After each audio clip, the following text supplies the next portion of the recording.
ಎಲ್ಲರಿಗೂ ನಮಸ್ಕಾರ. Learn with Chetan YouTube ಚಾನಲ್ಗೆ ನಿಮ್ಮೆಲ್ಲರಿಗೂ ಆಧಾರದ ಸುಸ್ವಾಗತ.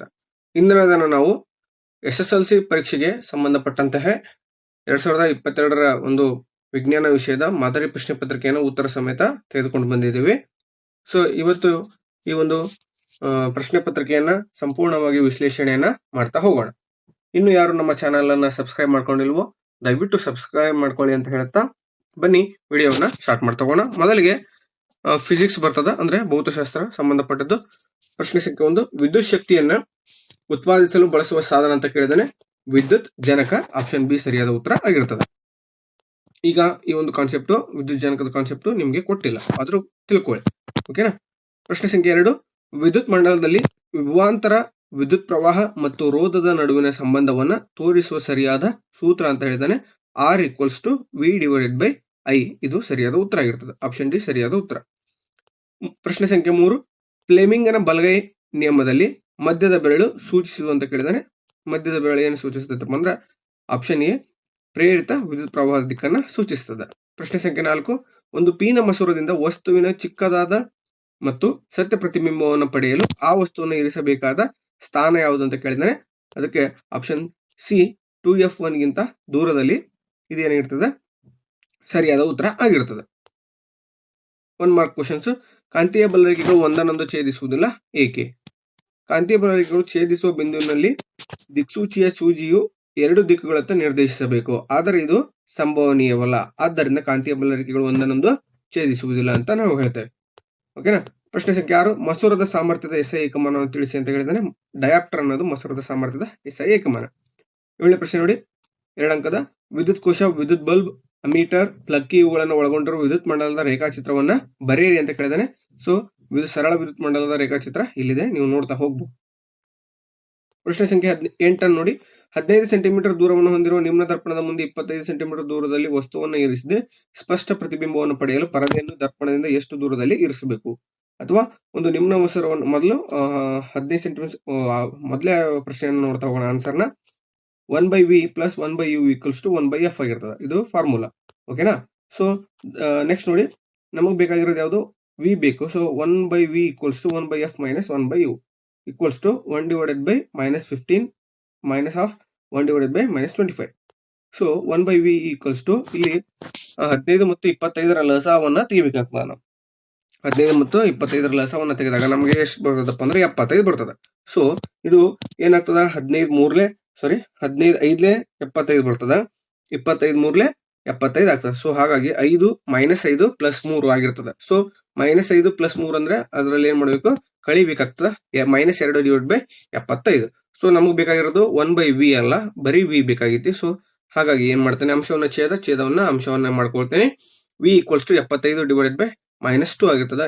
2 1 2 37.5 ಅಂತ 37.5 -37.5 ಸೆಂಟಿಮೀಟರ್ ಆಗ್ತದೆ. ಹಾಗಂದ್ರೆ ಪರದೆಯನ್ನ ನಿಮ್ನ ದರ್ಪಣದಿಂದ 37.5 ಸೆಂಟಿಮೀಟರ್ ದೂರದಲ್ಲಿ ಇರಿಸಬೇಕಾಗ್ತದೆ.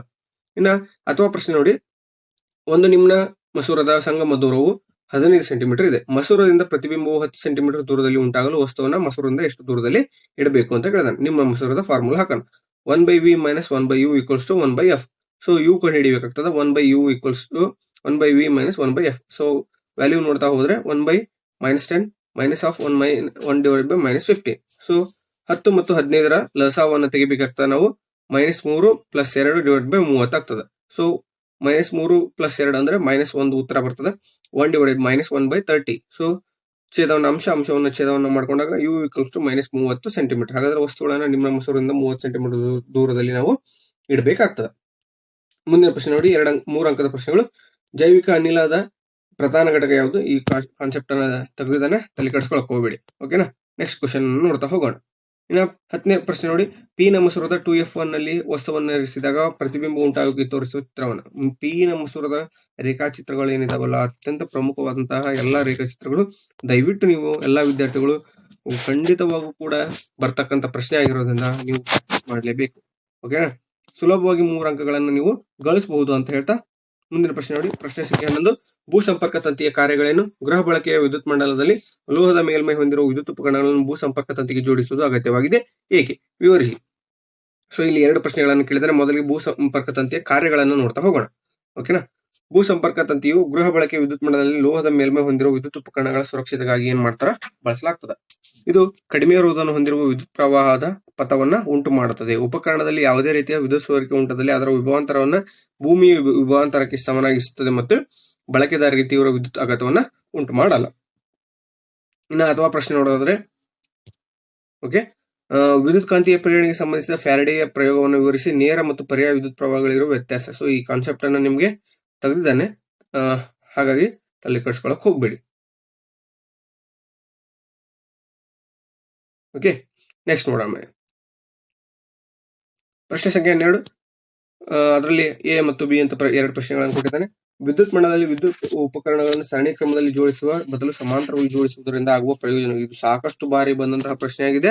ಅಷ್ಟೇ ಅಲ್ಲದೆ ಅಮೀಟರ್ ಮತ್ತು ವೋಲ್ಟ್ ಮೀಟರ್ ಗಳನ್ನು ವಿದ್ಯುತ್ ಮಂಡಲದಲ್ಲಿ ಹೇಗೆ ಜೋಡಿಸುತ್ತೆ, ತುಂಬಾ ಸುಲಭವಾದಂತಹ ಪ್ರಶ್ನೆ. ದಯವಿಟ್ಟು ಈ ಒಂದು ಪ್ರಶ್ನೆಯನ್ನ ನೀವು ಪ್ರಾಕ್ಟೀಸ್ ಮಾಡಲೇಬೇಕು. ಓಕೆನಾ. ವಿದ್ಯುತ್ ಉಪಕರಣಗಳಲ್ಲಿ ನಾವು ಸಮಾಂತರವಾಗಿ ಜೋಡಿಸಿದ್ರೆ ಏನೇನು ಲಾಭ ಐತಿ ಅಂತ ನೋಡ್ತಾ ಹೋಗೋಣ.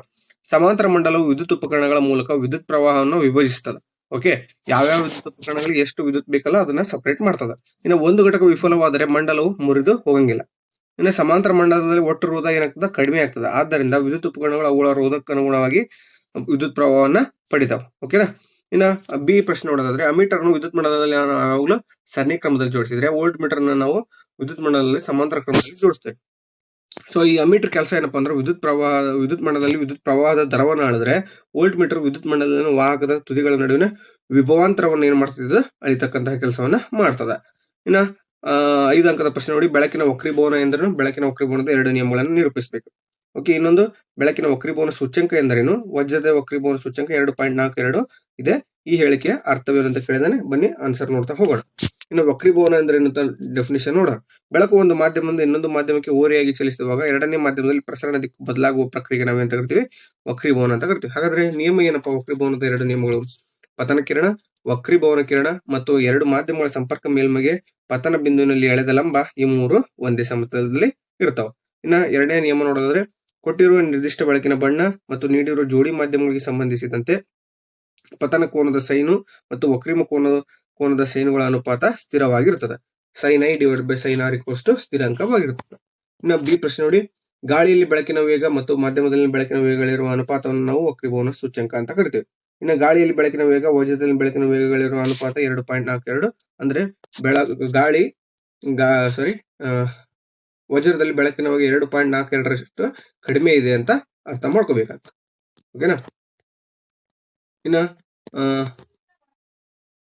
ಕೆಮಿಸ್ಟ್ರಿ ನೋಡಿ, ಅದರಲ್ಲಿ ನೀರಿನ ವಿದ್ಯುದ್ವಿಭಜನೆಯ ಕ್ರಿಯೆಯಲ್ಲಿ ಕ್ಯಾಥೋಡ್ ನಲ್ಲಿ ಬಿಡುಗಡೆಯಾಗುವ ಅನಿಲ ಯಾವುದು ಅಂತ ಕೇಳಿದಾನೆ. ಸೊ ಇದೇನಾಗ್ತದೆ? ಆಕ್ಸಿಜನ್ ಆಗಿರ್ತದೆ. ಕ್ಷಮೆ ಇರಲಿ, ಕ್ಯಾಥೋಡ್ ನಲ್ಲಿ ಅಂದ್ರೆ ಆಪ್ಷನ್ ಬಿ ಹೈಡ್ರೋಜನ್ ಸರಿಯಾದ ಉತ್ತರ ಆಗಿರ್ತದೆ. ಓಕೆನಾ. ಇನ್ನು ಮುಂದಿನ ಪ್ರಶ್ನೆ 15ನೇ ಪ್ರಶ್ನೆ ನೋಡಿ, ಕ್ಲೋರಿನ್ ಪರಮಾಣು ಸಂಖ್ಯೆ 17 ಆಧುನಿಕ ಆವರ್ತ ಕೋಷ್ಟಕದಲ್ಲಿ ಈ ಧಾತುವಿನ ಆವರ್ತ ಸಂಖ್ಯೆ ಕೇಳಿದಾನೆ 3 ಆಗಿರ್ತದೆ. ಸೊ ಈ ಕಾನ್ಸೆಪ್ಟ್ ಅನ್ನು ತೆಗೆದಿದ್ದಾನೆ, ತಲೆ ಕೆಡ್ಸ್ಕೊಳಕ್ ಹೋಗ್ಬಿಡಿ. 17ನೇ ಪ್ರಶ್ನೆ ನೋಡಿ, ಆಧುನಿಕ ಆವರ್ತ ಕೋಷ್ಟ ನಿಯಮವನ್ನು ನಿರೂಪಿಸಿ. ಈ ಕಾನ್ಸೆಪ್ಟ್ ತೆಗೆದಿದ್ದಾನೆ. ಸೊ 17ನೇ ಪ್ರಶ್ನೆ ನೋಡಿ, ಪ್ಲಾಸ್ಟರ್ ಆಫ್ ಪ್ಯಾರಿಸ್ ನ ಯಾವುದಾದ್ರೂ 2 ಉಪಯೋಗಗಳನ್ನು ಕೇಳಿದಾನೆ. ಸೊ ಮುರಿದ ಮೂಳೆಗಳಿಗೆ ಆಧಾರ ನೀಡಲು, ಆಟಿಕೆಗಳ ತಯಾರಿಕೆಯಲ್ಲಿ, ಅಲಂಕಾರಿಕ ವಸ್ತುಗಳಲ್ಲಿ ನುಣುಪಾದ ಮೇಲ್ಮೈ ನಿರ್ಮಿಸಲು ಪ್ಲಾಸ್ಟರ್ ಆಫ್ ಪ್ಯಾರಿಸ್ ಅನ್ನ ಬಳಸ್ತಾರೆ. ಇನ್ನು ಈಥೀನ್ ಅಣುವಿನ ರಚನಾ ವಿನ್ಯಾಸ ಕೇಳಿದಾನೆ. ಈಥೀನ್ ಅಣುವಿನ ರಚನಾ ವಿನ್ಯಾಸ ಬರಿಬೇಕಾಗ್ತದೆ. C2H4 ಆಗಿರ್ತದೆ. ಓಕೆನಾ. ನೀವು ಅಣು ಸೂತ್ರ ಬರೆದ್ರೆ C2H4 ರಚನಾ ವಿನ್ಯಾಸ ಈ ರೀತಿಯಾಗಿರ್ತದೆ. ಇನ್ನು 19ನೇ ಪ್ರಶ್ನೆ, ZnO + C gives rise to Zn + CO.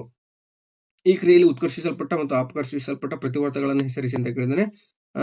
ಇಲ್ಲಿ ಅಪಕರ್ಷಿಸಲ್ಪಟ್ಟ ಪ್ರತಿವರ್ತಕ ಅಂದ್ರೆ ZnO, ಉತ್ಕರ್ಷಣೆಗೊಳಪಟ್ಟ ಪ್ರತಿವರ್ತಕ ಅಂದ್ರೆ ಕಾರ್ಬನ್ ಆಗಿರ್ತದೆ. ಇನ್ನು 20ನೇ ಪ್ರಶ್ನೆ ನೋಡಿ, A, B ಮತ್ತು C ದ್ರಾವಣಗಳ pH ಮೌಲ್ಯಗಳು 5, 6, 7 ಆಗಿವೆ. ಇವುಗಳಲ್ಲಿ ಅತ್ಯಂತ ಹೆಚ್ಚು ಆಮ್ಲೀಯ ಸ್ವಭಾವವನ್ನು ಹೊಂದಿರುವ ದ್ರಾವಣ ಯಾವುದು ಮತ್ತು ಏಕೆ ಅಂತ ಕೇಳಿದಾನೆ. ಇಲ್ಲಿ ಎ ದ್ರಾವಣ ಅತ್ಯಂತ ಹೆಚ್ಚು ಆಮ್ಲೀಯ ಸ್ವಭಾವವನ್ನು ಹೊಂದಿದೆ. ಯಾಕಪ್ಪ ಅಂದ್ರೆ ಅದರ pH ಮೌಲ್ಯ 5 ಇದೆ. ಸೊ ಅದು ಏನಾಗಿರ್ತದ, ಯಾವ ದ್ರಾವಣಗಳ pH ಮೌಲ್ಯ ಕಡಿಮೆ ಇರ್ತದಲ್ಲ ಅದು ಹೆಚ್ಚಿನ H+ ಅಯಾನುಗಳನ್ನು ಹೊಂದಿರ್ತದೆ. ಹಾಗಾಗಿ ಆಸಿಡ್ ನ ಪ್ರಮಾಣ ಜಾಸ್ತಿ ಇರ್ತದೆ. ಸೊ ಲವಣ ದ್ರಾವಣದ ವಾಹಕತೆಯನ್ನು ಪರೀಕ್ಷಿಸಲು ಉಪಯೋಗಿಸುವ ಉಪಕರಣಗಳ ಜೋಡಣೆ ಚಿತ್ರವನ್ನು ಬರೆಯಿರಿ. ಗ್ರಾಫೈಟ್ ದಂಡವನ್ನು ಕೇಳಿದಾನೆ. ಸೊ ಇದು ಲವಣ ದ್ರಾವಣದ ವಾಹಕತೆಯನ್ನು ಪರೀಕ್ಷಿಸತಕ್ಕಂಥ ಚಿತ್ರ. ಸೊ ಈ ಚಿತ್ರವನ್ನು ಕೊಟ್ಟಿಲ್ಲ ನಿಮ್ಗೆ, ಆದ್ರೆ ಈ ಚಿತ್ರವನ್ನು ಕೊಟ್ಟು ನಿಮ್ಗೆ ಗ್ರಾಫೈಟ್ ದಂಡದ ಕಾರ್ಯವೇನು ಅಂತ ಕೇಳಬಹುದು. ಇದನ್ನ ಹಾರ್ಟ್ ಪ್ರಶ್ನೆ ಅಂತ ಹೇಳ್ತೇವೆ ನಾವು. ಓಕೆನಾ. ಈ ಚಿತ್ರವನ್ನು ನೀವು ಡಯಾಗ್ರಾಮ್ ತೆಗಿಲಿಕ್ಕೆ ಕೊಟ್ಟಿಲ್ಲ ಅಂದ್ರೂ ಕೂಡ ಸೊ ಈ ಒಂದು ಚಿತ್ರವನ್ನು ಕೊಟ್ಟು ಏನ್ ಮಾಡಬಹುದು, ಇದರ ಮೇಲ್ಭಾಗದಲ್ಲಿ ಹಾರ್ಡ್ ಪ್ರಶ್ನೆಗಳನ್ನು ತೆಗಿಬಹುದು. ಅಂದ್ರೆ ಹೈಯರ್ ಆರ್ಡರ್ ಥಿಂಕಿಂಗ್ ಕೆಪಾಸಿಟಿಯನ್ನು ಹೊಂದಿರತಕ್ಕಂಥ ಪ್ರಶ್ನೆಗಳನ್ನು ಕೇಳ್ತಾನಂತ. ಹಾಗಾಗಿ ಈ ಗ್ರಾಫೈಟ್ ದಂಡದ ಕಾರ್ಯವನ್ನು ಅವನೇ ಕೊಡ್ತಾನೆ. ಗ್ರಾಫೈಟ್ ದಂಡದ ಕಾರ್ಯವನ್ನು ಬರೆಯಿರಿ ಅಂತ ಕೇಳಿದ್ರೆ ನೀವೇನ್ ಮಾಡ್ತದೆ, ಗ್ರಾಫೈಟ್ ವಿದ್ಯುತ್ನ ವಾಹಕವನ್ನ ಹೊಂದೈತಿ, ಹಂಗಾಗಿ ವಿದ್ಯುತ್ ವಾಹಕದ ಗುಣವನ್ನು ಹೊಂದೈತಿ, ಹಂಗಾಗಿ ನಾವೇನ್ ಮಾಡ್ತೀವಿ, ಬಳಸ್ತೇವೆ ಅಂತ ಬರ್ತಾರೆ ಸಾಕು. ಇನ್ನ 22ನೇ ಪ್ರಶ್ನೆ ನೋಡಿ, ಕಾರಣ ಕೊಡಿ ಪ್ರಶ್ನೆ ಕೊಟ್ಟಿದ್ದಾನೆ. ಲೋಹಗಳನ್ನು ಅಡುಗೆ ಪಾತ್ರೆಗಳ ತಯಾರಿಕೆಯಲ್ಲಿ ಉಪಯೋಗಿಸ್ತಾರ, ಮತ್ತೆ ಸೋಡಿಯಂ ಲೋಹವನ್ನು ಸೀಮೆಎಣ್ಣೆಯಲ್ಲಿ ಶೇಖರಿಸ್ತಾರೆ, ಯಾಕೆ ಅಂತ ಕೇಳಿದಾನೆ. ಸೊ ಅವನ್ನೆರಡನ್ನ ಆನ್ಸರ್ ನೋಡ್ತಾ ಹೋಗೋಣ. ಏಕೆಂದ್ರೆ ಲೋಹಗಳು ಉಷ್ಣದ ಅತ್ಯುತ್ತಮ ವಾಹಕಗಳು, ಅತಿ ಹೆಚ್ಚಿನ ಕರಗುವ ಬಿಂದುವನ್ನು ಹೊಂದಿರುವುದು ಹಾಗೂ ಕುಟ್ಟಿದ ಗುಣವನ್ನು ಹೊಂದಿರುವುದು, ಹಾಗಾಗಿ ಅಡುಗೆ ಪಾತ್ರೆಗಳಲ್ಲಿ ಬಳಸ್ತೇವೆ. ಇನ್ನು ಸೋಡಿಯಂ ವಾತಾವರಣದಲ್ಲಿರುವ ಆಕ್ಸಿಜನ್ ಮತ್ತು ನೀರಿನೊಂದಿಗೆ ಕ್ಷಿಪ್ರವಾಗಿ ವರ್ತಿಸುತ್ತದೆ, ಆದರೆ ಸೀಮೆಎಣ್ಣೆಗೆ ವರ್ತಿಸುವುದಿಲ್ಲ, ಹಾಗಾಗಿ ಸೋಡಿಯಂ ಅನ್ನು ನಾವು ಸೀಮೆಎಣ್ಣೆಯಲ್ಲಿ ಇಡ್ತೇವೆ, ಓಕೆ, ಸಂಗ್ರಹಿಸಿರ್ತೇವೆ ಅಂತ ಹೇಳ್ಬೋದು. ಇನ್ನ ಅಥವಾ ಪ್ರಶ್ನೆ ಇದೆ ಇದರಲ್ಲಿ, ಕ್ಯಾಲ್ಸಿಯಂ ಲೋಹ ನೀರಿನೊಂದಿಗೆ ವರ್ತಿಸಿದಾಗ ಬಿಡುಗಡೆಯಾಗುವ ಹೈಡ್ರೋಜನ್ ಅನಿಲವು ಹೊತ್ತಿಕೊಳ್ಳುವುದಿಲ್ಲ. ಇನ್ನ ಬಿ ನೋಡಿ, ಅಯಾನಿಕ ಸಂಯುಕ್ತಗಳು ಹೆಚ್ಚಿನ ಕರಗುವ ಮತ್ತು ಕುದಿಯುವ ಬಿಂದುಗಳನ್ನ ಹೊಂದಿವೆ ಅಂತ ಹೇಳಿದೆ. ಸೊ ಆನ್ಸರ್ ನೋಡ್ತಾ ಹೋಗೋಣ. ನೀರಿನೊಂದಿಗೆ ಕ್ಯಾಲ್ಸಿಯಂನ ಪ್ರತಿವರ್ತನೆ ತೀವ್ರತೆ ಕಡಿಮೆ, ಬಿಡುಗಡೆಯಾಗುವ ಉಷ್ಣವು ಹೈಡ್ರೋಜನ್ ಹೊತ್ತಿಕೊಳ್ಳಲು ಸಾಕಾಗುವುದಿಲ್ಲ. ಅಷ್ಟೇ ಅಲ್ಲದೆ ಲೋಹದ ಮೇಲ್ಮೈಗೆ ಅಂಟಿಕೊಳ್ಳುವುದರಿಂದ ಕ್ಯಾಲ್ಸಿಯಂ ಲೋಹ ಏನಾಕತಿ, ನೀರಿನ ಮೇಲ್ಭಾಗದಲ್ಲಿ ತೇಲ್ತದ. ಇನ್ನ ಅಯಾನಿಕ ಸಂಯುಕ್ತಗಳು ಅಯಾನುಗಳ ನಡುವಿನ ಪ್ರಬಲ ಅಯಾನಿಕ ಬಂಧವನ್ನು ಒಡೆಯಲು ಹೆಚ್ಚು ಶಕ್ತಿ ಬೇಕಾಗ್ತದೆ, ಹಾಗಾಗಿ ಹೆಚ್ಚಿನ ಕರಗುವ ಬಿಂದುವನ್ನ ಹೊಂದಿದೆ. ಇನ್ನು 23ನೇ ಪ್ರಶ್ನೆ, ಇದನ್ನ ನಿಮ್ಗೆ ಆಧುನಿಕ ಆವರ್ತ ಕೋಷ್ಟಕಗಳ ಪಾಠದಲ್ಲಿ ಇದೆ, ಇದು ಧಾತುಗಳ ಆವರ್ತನೀಯ ವರ್ಗೀಕರಣ ಪಾಠದಲ್ಲಿ. ಸೊ ಈ ಪಾಠವನ್ನು ತೆಗೆದಿದ್ದಾನೆ, ತಲೆ ಕೆಡಿಸ್ಕೊಳ್ಳೋಕೆ ಹೋಗ್ಬಿಡಿ. ಮುಂದಿನ ಪ್ರಶ್ನೆಯನ್ನ ನೋಡ್ತಾ ಹೋಗೋಣ. 24ನೇ ಪ್ರಶ್ನೆ, ಸಾರಯುಕ್ತ ಸಲ್ಫ್ಯೂರಿಕ್ ಆಮ್ಲವನ್ನು ಸತುವಿನ ಚೂರುಗಳ ವರ್ತನೆ ಚಿತ್ರ ಬಿಡಿಸ್ರಿ ಅಂತ ಹೇಳಿದಾನೆ. ಸೊ 3 ಪ್ರಮುಖ ಪ್ರಶ್ನೆ ಅಂತಾನೆ ಹೇಳ್ಬೋದು ಇದನ್ನ. ಸೊ 3 ಅಂಕದ್ದು ನೀವು ಪ್ರಾಕ್ಟೀಸ್ ಮಾಡಿರ್ತೀರಿ ಅಂತ ಅನ್ಕೋತೀನಿ, ಓಕೆನಾ. ನೆಕ್ಸ್ಟ್ ನೋಡಿ 25ನೇ ಪ್ರಶ್ನೆ, ಕೆಳಗಿನ ರಾಸಾಯನಿಕ ಕ್ರಿಯೆಗಳಿಗೆ ಸರಿದೂಗಿಸಿದ ರಾಸಾಯನಿಕ ಸಮೀಕರಣವನ್ನು ಬರೆಯಿರಿ ಅಂತ ಹೇಳಿದಾನೆ. So calcium carbonate, calcium oxide, ಇಲ್ಲಿ ಆನ್ಸರ್ ಅನ್ನು ನೋಡ್ತಾ ಹೋಗೋಣ. CaCO3 gives rise to in the presence of heat CaO plus CO2. ಇನ್ನ hydrogen H2 plus Cl2 gives rise to 2HCl ಆಗ್ತದೆ. Mg plus 2HCl gives rise to MgCl2 plus H2. ಅಥವಾ ಪ್ರಶ್ನೆ, so ಏನ್ ಕೊಟ್ಟಿದ್ದಾನೆ ಅಂತ ನೋಡೋಣ. ಕಬ್ಬಿಣದ ಮಳೆಯನ್ನು ತಾಮ್ರದ ಸಲ್ಫೇಟ್ ದ್ರಾವಣದಲ್ಲಿ ಮುಳುಗಿಸಿದಾಗ ಜರುಗುವ ರಾಸಾಯನಿಕ ಕ್ರಿಯೆಯ ವಿಧ ಯಾವುದು, ಏಕೆ ಈ ರಾಸಾಯನಿಕ ಕ್ರಿಯೆಗೆ ಸರಿದೂಗಿಸಿದ ಸಮೀಕರಣವನ್ನು ಬರೆಯಿರಿ ಅಂತ ಕೇಳಿದಾನೆ. ಸೊ ಇದು ರಾಸಾಯನಿಕ ಸ್ಥಾನಪಲ್ಲಟ ಕ್ರಿಯೆ ಇರ್ತದೆ. ಆನ್ಸರ್ ನೋಡೋದಾದ್ರೆ, ಹೆಚ್ಚಿನ ಕ್ರಿಯಾಪಟವಾಗಿರುವ ಕಬ್ಬಿಣವು ತಾಮ್ರದ ಸಲ್ಫೇಟ್ ದ್ರಾವಣದಿಂದ ತಾಮ್ರವನ್ನು ಏನ್ ಮಾಡ್ತದೆ, ಸ್ಥಾನಪಲ್ಲಟಗೊಳಿಸ್ತದೆ. ಇದರ ಇಕ್ವೇಶನ್ ಕೇಳಿದಾನೆ. So Fe plus CuSO4 gives rise to FeSO4 plus Cu ಆಗಿರ್ತದೆ. ಇನ್ನು 4 ಅಂಕದ ಪ್ರಶ್ನೆ, ಅತ್ಯಂತ ಪ್ರಮುಖವಾದಂತಹ ಪ್ರಶ್ನೆ ಅಂತ ಹೇಳ್ಬೋದು. ಇದನ್ನ ಸಾಕಷ್ಟು ಬಾರಿ ಪರೀಕ್ಷೆಗಳಲ್ಲಿ ಕೇಳಿದಂತಹ ಪ್ರಶ್ನೆ ಆಗಿದೆ. ರಚನಾ ಸಾಮಗ್ರಿಗಳು ಎಂದರೇನು, ಬ್ಯೂಟೇನ್ ಅಣುಸೂತ್ರ ಮತ್ತು ರಚನಾ ವಿನ್ಯಾಸವನ್ನ ಬರೆಯಿರಿ ಅಂತ ಹೇಳಿದಾನೆ. ಸೊ ನೋಡ್ತಾ ಹೋಗೋಣ ಬನ್ನಿ. ಇನ್ನ ಬಿ ಪ್ರಶ್ನೆಯನ್ನು ಕೇಳಿದಾನೆ, ಕೆಟನೀಕರಣ ಎಂದರೇನು, ಆಲ್ಕೀನ್ಗಳ ಸಾಮಾನ್ಯ ಸೂತ್ರ ಅಂತ ಕೇಳಿದಾನೆ. ಮೊದಲಿಗೆ ನಾವು ರಚನಾ ಸಾಮಗ್ರಿಗಳು ಎಂದರೇನು ಅಂತ ನೋಡ್ಬಿಡೋಣ. ಒಂದೇ ಅಣುಸೂತ್ರವನ್ನು ಹೊಂದಿರ್ತಾವು, ಆದ್ರೆ ವಿಭಿನ್ನ ರಚನೆ ಹೊಂದಿರತಕ್ಕಂಥ ಕಾರ್ಬನ್ ಸಂಯುಕ್ತಗಳಿಗೆ ನಾವು ರಚನಾ ಸಾಮಗ್ರಿಗಳು ಅಂತ ಕರಿತೀವಿ. ಇನ್ನ ಬ್ಯೂಟೇನ್ ಅಣುಸೂತ್ರ ಏನಪ್ಪಾ ಅಂದ್ರೆ C4H10 ಆಗಿರ್ತದೆ. ಇನ್ನ ರಚನಾ ಸೂತ್ರ ನೀವು 2 ರೀತಿಯಾಗಿ ಬರಿಬಹುದು, ಐಸೋಬ್ಯೂಟೇನ್ ಅಂತಾನು ಬರಿಬಹುದು, ಎನ್ ಬ್ಯೂಟೇನ್ ಅಂತಾನು ಬರಿಬಹುದು. ಇನ್ನ ಕೆಟನೀಕರಣ ಅನ್ನೋದಾದ್ರೆ ಇದು ಕಾರ್ಬನ್ ಅನನ್ಯ ಗುಣವಾಗಿದ್ದು ಇತರೆ ಕಾರ್ಬನ್ ಪ್ರಮಾಣಗಳೊಂದಿಗೆ ಸೇರಿ ಬಂಧವನ್ನು ಏರ್ಪಡಿಸಿಕೊಂಡು ಬೃಹತ್ ಅಣುವನ್ನು ಉಂಟು ಮಾಡತಕ್ಕಂಥ ಪ್ರಕ್ರಿಯೆ ನಾವು ಕೆಟನೀಕರಣ ಅಂತ ಕರಿತೀವಿ. ಇನ್ನು ಆಲ್ಕೀನ್ಗಳ ಸಾಮಾನ್ಯ ಸೂತ್ರ CnH2n. ಇನ್ನು ಆಲ್ಕೇನ್ಗಳ ಸಾಮಾನ್ಯ ಸೂತ್ರ CnH2n+2. ಇನ್ನು ಆಲ್ಕೈನ್ಗಳ ಸಾಮಾನ್ಯ ಸೂತ್ರ ಏನಿರ್ತದೆ, CnH2n-2 ಆಗಿರ್ತದ. ಓಕೆನಾ. ಇನ್ನ ಮುಂದಿನದಾಗಿ ನೋಡ್ತಾ ಹೋದ್ರೆ ಜೀವಶಾಸ್ತ್ರ ವಿಭಾಗದ ಪ್ರಶ್ನೆಗಳು ಬರ್ತವೆ. ಪ್ರಶ್ನೆ ಸಂಖ್ಯೆ 27, ಸೌರ ಬೆಳಕಿನಿಂದ ಬರುವಂತಹ ನೇರಳಾತೀತ ವಿಕಿರಣಗಳನ್ನು ಹೀರಿಕೊಳ್ಳುವ ವಾತಾವರಣದ ಪದರವು ಈ ಅಣುವಿನಿಂದ ಆಗಿದೆ. ಯಾವ ಪದರಪ್ಪ ಅಂದ್ರೆ ಅದು ಓಜೋನ್ ಪದರ ಆಗಿರ್ತದೆ. ಓಜೋನ್ ಪದರವು ಆಕ್ಸಿಜನ್ 3 ಪರಮಾಣುಗಳಿಂದ ಉಂಟಾಗಿರ್ತದೆ. ಆಪ್ಷನ್ ಸಿ ಸರಿಯಾದ ಉತ್ತರ. ಇನ್ನು ಮಾನವರಲ್ಲಿ ಲೈಂಗಿಕ ಸಂಪರ್ಕದಿಂದ ಹರಡುವ ವೈರಸ್ ಸೋಂಕು ಯಾವ್ದಪ್ಪ ಅಂದ್ರೆ ಏಡ್ಸ್ ಆಗಿರ್ತದೆ. ಓಕೆ. ಪರಿಸರ ವ್ಯವಸ್ಥೆ 29ನೇ ಪ್ರಶ್ನೆ ನೋಡಿ, ಪರಿಸರ ವ್ಯವಸ್ಥೆಯಲ್ಲಿ ವಿಘಟಕರ ಪಾತ್ರವನ್ನು ಅತ್ಯಂತ ಇಂಪಾರ್ಟೆಂಟ್ ಪ್ರಶ್ನೆ ಇದೆ. ಸತ್ತ ಸಸ್ಯ ಮತ್ತು ಪ್ರಾಣಿಗಳ ತ್ಯಾಜ್ಯಗಳನ್ನು ವಿಘಟಿಸಿ ಪರಿಸರವನ್ನು ಸ್ವಚ್ಛಗೊಳಿಸಿ ಪರಿಸರ ಸಮತೋಲನವನ್ನು ಕಾಪಾಡ್ತವೆ ಅಂತ ಬರಿಬೇಕು. ಇನ್ನು ಇದು 30ನೇ ಪ್ರಶ್ನೆ, 1 ಮಾರ್ಕ್ ಇಂಪಾರ್ಟೆಂಟ್. ಪುರುಷರಲ್ಲಿ ವೃಷಣಗಳು ಕಿಬ್ಬೊಟ್ಟೆಯ ಹೊರಗೆ ವೃಷಣ ಚೀಲಗಳಲ್ಲಿ ಇರುತ್ತವೆ, ಏಕೆ? ವೀರ್ಯಾಣುಗಳ ಉತ್ಪಾದನೆಗೆ ಸಾಮಾನ್ಯ ದೇಹದ ಉಷ್ಣತೆಗಿಂತ ಅಗತ್ಯ ಇರುವ ಕಡಿಮೆ ಉಷ್ಣತೆಯನ್ನು ನಿರ್ವಹಿಸಲು ದೇಹದ ಕಿಬ್ಬೊಟ್ಟೆಯ ಹೊರಗೆ ವೃಷಣ ಚೀಲಗಳಲ್ಲಿ ವೃಷಣಗಳು ಕಂಡು ಬರ್ತವೆ. ಸಸ್ಯ ಹಾರ್ಮೋನ್ಗಳ ಕಾರ್ಯವನ್ನು ಕೇಳಿದಾನೆ 31ನೇ ಪ್ರಶ್ನೆಯಲ್ಲಿ. ಆಕ್ಸಿನ್ ಕೇಳಿದಾನೆ ಮತ್ತು ಸೈಟೋಕೈನಿನ್ ಕೇಳಿದಾನೆ. ಆಕ್ಸಿನ್ ಏನ್ ಮಾಡ್ತಪ್ಪ ಅಂದ್ರೆ ಪ್ರಮುಖವಾಗಿ ಕಾಂಡಗಳಲ್ಲಿ ಹಾಗೂ ಸಸ್ಯದ ಬಹುತೇಕ ಭಾಗಗಳಲ್ಲಿ ಜೀವಕೋಶಗಳು ಉದ್ದವಾಗಿ ಬೆಳೆಯಲು ಸಹಕಾರಿಯಾಗಿದೆ, ಅಂದ್ರೆ ಬೆಳವಣಿಗೆ ಸಹಕಾರಿಯಾಗಿರ್ತದೆ. ಇನ್ನು ಸೈಟೋಕೈನಿನ್ ಹಣ್ಣು ಮತ್ತು ಬೀಜಗಳಲ್ಲಿ ಕೋಶ ವಿಭಜನೆಯನ್ನು ಏನ್ ಮಾಡುತ್ತೆ, ಉತ್ತೇಜಿಸುತ್ತದೆ. ಸಮಗ್ರವಾಗಿ ಸಸ್ಯದ ಬೆಳವಣಿಗೆಯನ್ನ ಉತ್ತೇಜಿಸ್ತದೆ ಅಂತ ಹೇಳುದು. ಸೊ ಇದು ಹೂವಿನ ನೀಲಛೇದ ಚಿತ್ರದ ಕೇಳಿದಾನೆ. ಈ ಚಿತ್ರವನ್ನು ನಿಮ್ಗೆ ಬಿಡಿಸ್ಲಿಕ್ಕೆ ಕೇಳಲ್ಲ ಈ ಸಲ, ಯಾಕಪ್ಪ ಅಂದ್ರೆ ಈ ಕಾನ್ಸೆಪ್ಟ್ ಅನ್ನ ಕೊಟ್ಟಿಲ್ಲ ಚಿತ್ರವನ್ನ. ಆದ್ರೆ ಹಾರ್ಟ್ ಪ್ರಶ್ನೆಗಳಲ್ಲಿ ಕೇಳ್ಬೋದು. ಚಿತ್ರ ಅವನ್ನೇ ಕೊಟ್ಟು ನಿಮ್ಗೆ ಭಾಗಗಳನ್ನ ಗುರುತಿಸ್ತಾನ, ಆ ಭಾಗದ ಕಾರ್ಯವನ್ನ ಕೇಳಬಹುದು, ಅಥವಾ ಆ ಭಾಗದಿಂದ ಏನು ಆ ಒಂದು ಹೂವಿಗೆ ಯೂಸಸ್ ಇದೆ ಅಂತ ಕೇಳಬಹುದು. ಓಕೆ, ಇಲ್ಲಿ ಅಂಡಾಶಯ ಅಂತ ಇದೆ. ಸೊ ಅಂಡಾಶಯ ಇದು ಹೆಣ್ಣು ಸಂತಾನೋತ್ಪತ್ತಿಯ ಏನು ಅಂಡಗಳನ್ನ ಬಿಡುಗಡೆ ಮಾಡ್ತಕ್ಕಂಥ ಜಾಗ. ಓಕೆ, ಇಲ್ಲಿ ನಿಶೇಚನ ಆಗ್ತಕ್ಕಂಥ ಪ್ರಕ್ರಿಯೆ ನಡ್ತಕ್ಕಂತಹ ಜಾಗ ಆಗಿದೆ. ಅಷ್ಟೇ ಅಲ್ಲದೆ ಅಂಡಾಶಯವು ಮುಂದೆ ಏನಾಗ್ತದೆ, ಬೀಜವಾಗಿ ಹಣ್ಣಾಗಿ ಪರಿವರ್ತನೆ ಆಗುವಂತಹ ಒಂದು ಭಾಗವಾಗಿರ್ತದೆ. ಇನ್ನ ಕಾರಣ ಕೊಡಿ ಪ್ರಶ್ನೆ ನೋಡ್ರಿ. ಮಾನವನ ಪ್ರಶ್ನೆ ಸಂಖ್ಯೆ 33, ಮಾನವನ ಹೃದಯದ ಹೃತ್ಕುಕ್ಷಿಗಳು ದಪ್ಪ ಭಿತ್ತಿಯನ್ನು ಹೊಂದಿವೆ ಏಕೆ ಅಂತ ಕೇಳಿದಾನೆ. ಸೊ ಹೃತ್ಕುಕ್ಷಿಗಳು ರಕ್ತವನ್ನು ಹಲವಾರು ಅಂಗಗಳಿಗೆ ಪಂಪ್ ಮಾಡಬೇಕಾಗಿರುವುದರಿಂದ ಅವೇನಾಗಿರ್ತವ, ಹೆಚ್ಚಿನ ಒತ್ತಡದಿಂದ ರಕ್ತವನ್ನು ಪುಷ್ ಮಾಡೋದ್ರಿಂದ ಸೊ ದಪ್ಪ ಭಿತ್ತಿಯನ್ನ ಹೊಂದಿರ್ತವ. ಇನ್ನು ಸ್ತನಿಗಳು ಮತ್ತು ಪಕ್ಷಿಗಳಲ್ಲಿ ಆಕ್ಸಿಜನ್ ಯುಕ್ತ ಮತ್ತು ಆಕ್ಸಿಜನ್ ಯುಕ್ತ ರಕ್ತವನ್ನು ಪ್ರತ್ಯೇಕಿಸಲು ಅವಶ್ಯಕವಾಗೈತಿ ಏಕೆ ಅಂತ ಕೇಳಿದಾನೆ. ತಮ್ಮ ದೇಹದ ಉಷ್ಣತೆಯನ್ನು ಕಾಪಾಡಿಕೊಳ್ಳಲು ಅಧಿಕ ಶಕ್ತಿ ಅವಶ್ಯಕವಿರುವುದರಿಂದ ಸ್ತನಿಗಳಲ್ಲಿ ಮತ್ತು ಪಕ್ಷಿಗಳಲ್ಲಿ ಆಕ್ಸಿಜನ್ ಯುಕ್ತ ಮತ್ತು ಆಕ್ಸಿಜನ್ ಯುಕ್ತವನ್ನ ಸಪರೇಟ್ ಮಾಡೋದು ತುಂಬಾ ಇಂಪಾರ್ಟೆಂಟ್ ಆಗಿರ್ತದೆ. ಇನ್ನ ಎತ್ತರದ ಬಟಾಣಿ ಸಸ್ಯವನ್ನ ಕುಬ್ಜ ಬಟಾಣಿ ಸಸ್ಯದೊಂದಿಗೆ ಸಂಕರಣಗೊಳಿಸುತ್ತಾನೆ. ಇದು ಏಕತಳೀಕರಣ ಆಗಿರ್ತದೆ. ಸೊ ಈ ಏಕತಳೀಕರಣವನ್ನು ನೀವೆಲ್ಲರೂ ಪ್ರಾಕ್ಟೀಸ್ ಮಾಡಿರ್ತೀರಿ ಅಂತ ಅನ್ಕೋತೀನಿ, ಭಾವಿಸ್ತೀನಿ. ಓಕೆನಾ. 35ನೇ ಪ್ರಶ್ನೆ ನೋಡ್ರಿ, ಇಂಪಾರ್ಟೆಂಟ್ ಆಗಿರ್ತದೆ. ಪೋಷಣಾ ಸ್ತರ ಎಂದರೇನು? ಪರಿಸರ ವ್ಯವಸ್ಥೆಯಲ್ಲಿ ಶಕ್ತಿ ಹರಿವು ಯಾವಾಗಲೂ ಏಕಮುಖವಾಗಿರ್ತದೆ ಏಕೆ ಅಂತ ಕೇಳಿದಾನೆ. ಸೊ ಆಹಾರ ಸರಪಳಿಯ ಪ್ರತಿಯೊಂದು ಹಂತ ಅಥವಾ ಮಟ್ಟವನ್ನ ನಾವೆಂತ ಕರಿತೀವಿ? ಪೋಷಣಾ ಸ್ತರ ಅಂತ ಕರಿತೀವಿ. ಏಕೆಂದ್ರೆ ಇನ್ನ ಏಕಮುಖವಾಗಿರ್ತದೆ ಅಂತ ಯಾಕೆ ಕೇಳಿದಾನೆ? ಅದು ಯಾಕಪ್ಪ ಅಂದ್ರೆ ಸ್ವಪೋಷಗಳಿಂದ ಸೆರೆ ಹಿಡಿಯಲಾದ ಶಕ್ತಿಯು ಪುನಃ ಸೌರ ಶಕ್ತಿಗೆ ಹಿಂದಿರುಗುವುದಿಲ್ಲ. ವಿವಿಧ ಪೋಷಣಾ ಸ್ತರಗಳ ಮೂಲಕ ಶಕ್ತಿಯು ಕ್ರಮೇಣವಾಗಿ ಮುಂದೆ ಸಾಗಿದಂತೆ ಹಿಂದಿನ ಹಂತಗಳಿಗೆ ಶಕ್ತಿ ದೊರಕುವುದಿಲ್ಲ. ಇನ್ನು 3ನೇ ಪಾಯಿಂಟ್ ನೋಡೋದಾದ್ರೆ, ವಿವಿಧ ಪೋಷಣಾ ಸ್ತರಗಳ ಮೂಲಕ ಕ್ರಮೇಣವಾಗಿ ಮುಂದೆ ಸಾಗಿದಂತೆ ಹಿಂದಿನ ಹಂತಗಳಿಗೆ ಶಕ್ತಿ ಏನಾಗಲ್ಲ, ಸಿಗೋಲ್ಲ. ಅಷ್ಟೇ ಅಲ್ಲದೆ ವಿಭಿನ್ನ ಹಂತದಲ್ಲಿ ಶಕ್ತಿಯು ಉಷ್ಣದ ರೂಪದಲ್ಲಿ ಏನಾಗುತ್ತೆ, ನಷ್ಟವಾಗೋದ್ರಿಂದ ಶಕ್ತಿಯ ಹರಿವು ಯಾವಾಗಲೂ ಏಕಮುಖವಾಗಿರ್ತದೆ. ಮುಂದಿನ 36ನೇ ಪ್ರಶ್ನೆ ನೋಡೋದಾದ್ರೆ, ಹೊಸ ಪ್ರಭೇದವೊಂದರ ಉಗಮಕ್ಕೆ ಕಾರಣವಾಗುವ ಯಾವುದಾದ್ರು 4 ಪ್ರಮುಖ ಅಂಶಗಳ ಈ ಕಾನ್ಸೆಪ್ಟ್ ಅನ್ನ ನಿಮ್ಗೆ ಜೀವ ವಿಕಾಸನ ಕಾನ್ಸೆಪ್ಟ್ ಇತ್ತು, ಅದನ್ನ ಈ ಸಲ ತೆಗೆದಿದ್ದಾನೆ. ನೀವು ಫ್ರೀ ಆಗಿರ್ತೀರ. ಓಕೆನಾ, ತಲೆ ಕಟ್ಸ್ಕೊಳಕ್ ಹೋಗ್ಬೇಡಿ. ಮುಂದಿನ ಪ್ರಶ್ನೆ ನೋಡ್ತಾ ಹೋಗೋಣ.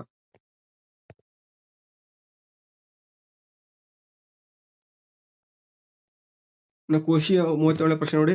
ಕೋಶೀಯ ಉಸಿರಾಟದ ಮೊದಲ ಹಂತದಲ್ಲಿ ಗ್ಲೂಕೋಸ್ ಅಣು ಕೋಶದಲ್ಲಿ ಯಾವ ಅಣುವಾಗಿ ವಿಭಜಿಸಲ್ಪಡ್ತದೆ? ಉಸಿರಾಟದ ವಿಧಗಳನ್ನು ತಿಳಿಸಿ ಮತ್ತು ಅವುಗಳ ನಡುವೆ ಇರುವ ಯಾವುದಾದ್ರೂ 2 ವ್ಯತ್ಯಾಸಗಳನ್ನು ಬರೆಯಿರಿ ಅಂತ ಕೇಳಿದಾನೆ. ಸೊ ಕೋಶೀಯ ವಿಭಜನೆಯಲ್ಲಿ ಮೊದಲಿಗೆ ಏನಾಗ್ತದೆ, ಪೈರುವೇಟ್ ಅಣುವಾಗಿ ವಿಭಜನೆ ಆಗ್ತದೆ. ಇನ್ನು ಉಸಿರಾಟ ಪ್ರಕ್ರಿಯೆಯಲ್ಲಿ 2 ವಿಧಗಳದಾವು, ಒಂದು ವಾಯುವಿಕ, ಇನ್ನೊಂದು ಅವಾಯುವಿಕ. ವಾಯುವಿಕ ಉಸಿರಾಟ ಅಂದ್ರೆ ಆಕ್ಸಿಜನ್ ಬಳಕೆ ಆಗ್ತದೆ, ಅವಾಯುವಿಕ ಅಂದ್ರೆ ಆಕ್ಸಿಜನ್ ಬಳಕೆ ಆಗಲ್ಲ. ಇನ್ನ ವಾಯುವಿಕ ಉಸಿರಾಟದಲ್ಲಿ ಅಧಿಕ ಶಕ್ತಿಯಿಂದ ಕಾರ್ಬನ್ ಡೈಆಕ್ಸೈಡ್ ಮತ್ತು ನೀರು ಬಿಡುಗಡೆ ಆದ್ರೆ, ಕಡಿಮೆ ಅವಾಯುವಿಕ ಉಸಿರಾಟದಲ್ಲಿ ಕಡಿಮೆ ಶಕ್ತಿಯೊಂದಿಗೆ ಎಥನಾಲ್ ಮತ್ತು ಕಾರ್ಬನ್ ಡೈಆಕ್ಸೈಡ್ ಬಿಡುಗಡೆ ಆಗ್ತದೆ. ವಾಯುವಿಕ ಉಸಿರಾಟ ಮೈಟೊಕಾಂಡ್ರಿಯಾದಲ್ಲಿ ನಡೆದ್ರೆ, ಅವಾಯುವಿಕ ಉಸಿರಾಟ ಈಸ್ಟ್ ಜೀವಕೋಶಗಳಲ್ಲಿ ನಡೀತದೆ. ಓಕೆನಾ. ಉನ್ನತ ಜೀವಿಗಳಲ್ಲಿ ಕಂಡು ಬಂದ್ರೆ ಇದು ಕೆಳವರ್ಗದ ಈಸ್ಟ್ ಅಂತ ವರ್ಗಗಳಲ್ಲಿ ಅಥವಾ ಜೀವಿಗಳಲ್ಲಿ ಕಂಡು ಬರ್ತದ ಅಂತ ನಾವು ಹೇಳ್ತೇವೆ. ಓಕೆನಾ. ಮುಂದಿನ ಪ್ರಶ್ನೆ ನೋಡೋಣ. ಇಲ್ಲಿ ಇನ್ನೊಂದು ಅಥವಾ ಪ್ರಶ್ನೆ ಕೊಟ್ಟಿದ್ದಾನೆ. ದ್ಯುತಿ ಸಂಶ್ಲೇಷಣೆಗೆ ಅಗತ್ಯವಾದ ಅಂಶಗಳು ಯಾವುವು? ಈ ಪ್ರಕ್ರಿಯೆ ಜರುಗುವ ಘಟನೆಗಳನ್ನ ತಿಳಿಸಿ. ಈ ಪ್ರಕ್ರಿಯೆಯನ್ನು ಸರಿದೂಗಿಸಿದ ರಾಸಾಯನಿಕ ಸಮೀಕರಣದ ಮೂಲಕ ವಿವರಿಸಿ ಅಂತ ಕೇಳಿದಾನೆ. ಸೊ ದ್ಯುತಿ ಸಂಶ್ಲೇಷಣೆಗೆ ಅಗತ್ಯವಾದ ಅಂಶಗಳು ಯಾವಪ್ಪ ಅಂದ್ರೆ, ಒಂದು ಕಾರ್ಬನ್ ಡೈಆಕ್ಸೈಡ್, ನೀರು, ಖನಿಜಗಳು, ಸೂರ್ಯನ ಬೆಳಕು ಮತ್ತು ಕ್ಲೋರೋಫಿಲ್, ಪತ್ರ ಹರಿತು ಅಂತ ಕೇಳ್ತೇವೆ. ಇನ್ನ ದ್ಯುತಿ ಸಂಶ್ಲೇಷಣೆಯಲ್ಲಿ ಜರುಗುವ ಘಟನೆಗಳು ಯಾವ್ಯಾವಪ್ಪ ಅಂದ್ರೆ, ಒಂದು ಕ್ಲೋರೋಫಿಲ್ ನಿಂದ ಬೆಳಕಿನ ಶಕ್ತಿಯ ಹೀರುವಿಕೆ, ಎರಡನೇದು ಬೆಳಕಿನ ಶಕ್ತಿಯು ರಾಸಾಯನಿಕ ಶಕ್ತಿಯಾಗಿ ಪರಿವರ್ತನೆ ಆಗೋದು, ಮೂರನೇದು ನೀರಿನ ಅಣುಗಳು ಹೈಡ್ರೋಜನ್ ಮತ್ತು ಆಕ್ಸಿಜನ್ ಅಣುಗಳಾಗಿ ವಿಭಜನೆ ಆಗೋದು, ನಾಲ್ಕನೇದು ಕಾರ್ಬನ್ ಡೈಆಕ್ಸೈಡ್ ಏನಾಗ್ತಪ್ಪ ಅಂದ್ರೆ ಕಾರ್ಬೋಹೈಡ್ರೇಟ್ ಆಗಿ ಅಪಕರ್ಷಣೆ ಆಗ್ತದೆ. ಓಕೆನಾ.